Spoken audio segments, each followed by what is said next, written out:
This is a story about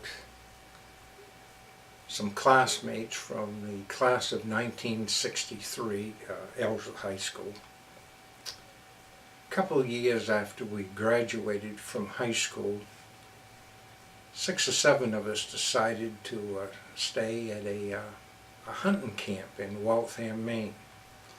Richard Jordan had a friend that owned the camp, and he got the permission for us. We all arrived at the camp except Charlie Mulhern, and he had called and he was running a little late.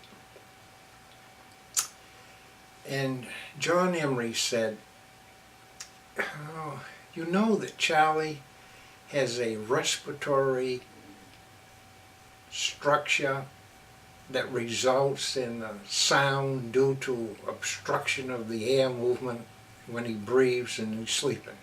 Oh God, what's that mean, John? He snores awful loud. Okay. So we come to an agreement. There was one large room and one small one to sleep in. We come to an agreement that we was going to put Charlie in the small room, and only one of us would be sleeping there each night, and it would be a different person so that all of us wouldn't be affected by his snoring all night long, but just one at a time.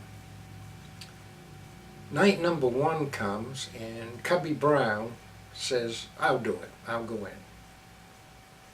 Well, the next morning when Cubby comes out of the room, there's blood in his eyes. He's suffering from fatigue. We said, "What happened?" "Oh," he said, "Charlie snored so bad that at one time the window rattled. I stayed up all night long watching him." Oh God. Night number 2 come. It was Lucky York's turn to go in and stay with Charlie.